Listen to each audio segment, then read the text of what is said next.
और जो लोग बोलते हैं भैया कि वो चिराग पासवान के हितों की चिंता नहीं करें, भैया आज की तारीख में सरकार में आप हैं और आप एक ऐसे व्यक्ति के साथ आपने सरकार में गठबंधन किया है जो आपके सामने आप ही के मंच पे खड़े होकर आपके नेताओं के अतीत में किए गए कार्यशैली के ऊपर सवाल उठाते हैं।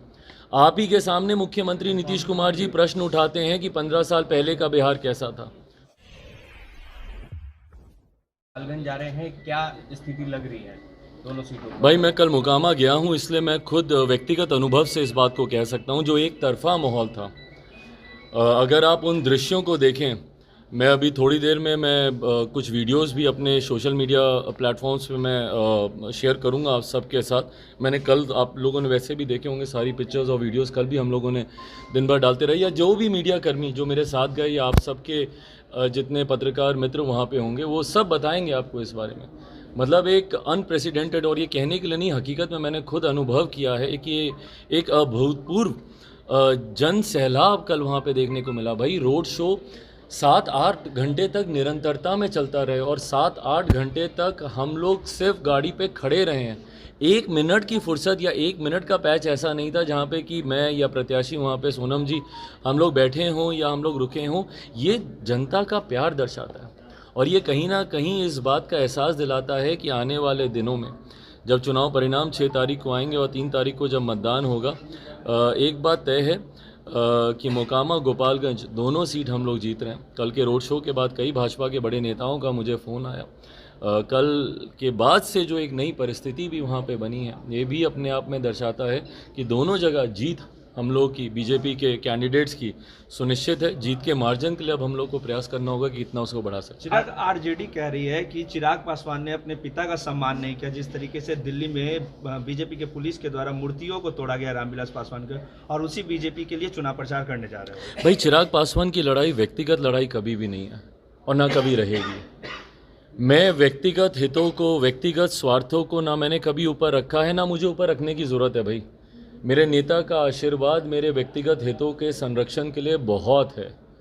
पापा जहाँ कहीं भी हैं उनके आशीर्वाद की वजह से जब मैं इतनी विपरीत परिस्थिति से निकल गया तो मैं आगे का भी संघर्ष कर लूँगा अच्छे से। तो इसलिए मेरी लड़ाई कभी व्यक्तिगत हितों के लिए ना थी, ना है, ना कभी रहेगी। बिहार हित मेरे लिए सर्वोपरि है, सबसे ऊपर है, और जो भी निर्णय मैं लूँगा वो बिहार हित में ही लूँगा।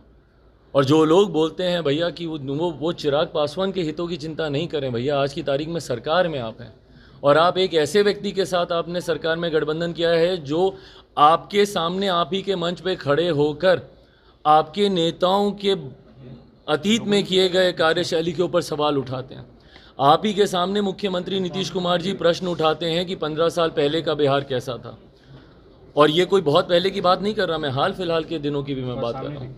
तो ऐसे में जब मुख्यमंत्री जी आपके कार्यशैली पर सवाल उठाते हैं, आज की तारीख में सत्ता में आप हैं, आप बिहार के हित का काम कीजिए, आप अच्छा काम करेंगे, भाई मैं भी आपकी तारीफ करूँगा।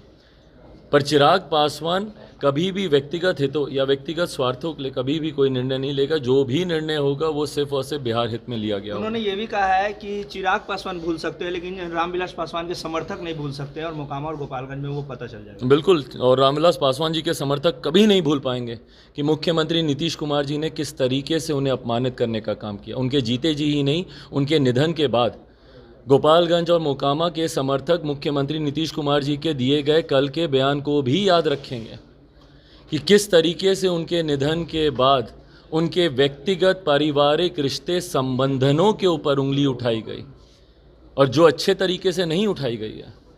तो गोपालगंज और मोकामा में लोक जनशक्ति पार्टी रामविलास, मेरे नेता आदरणीय रामविलास पासवान जी के समर्थक मुख्यमंत्री जी के कल के बयान को भी याद रखेंगे और निरंतरता में मुख्यमंत्री जी के द्वारा किए गए अपमान को। आप लोग को याद होगा 2020 में जब ये चुनाव को लेकर गठबंधन की जब घोषणा हुई थी, पटना के किसी एक होटल में उसकी घोषणा की गई थी। उसमें मुख्यमंत्री जी ने क्या कहा था कि अरे जाकर पूछिए रामविलास जी से कि आपने 2 विधायकों की वजह से वो राज्यसभा चले गए हैं क्या।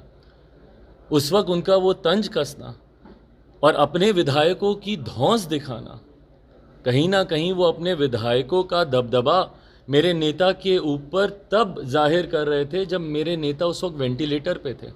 उस वक्त मुख्यमंत्री जी बोल रहे थे कि जाकर पूछिए रामविलास जी से, अपने 2 विधायकों की वजह से चले गए।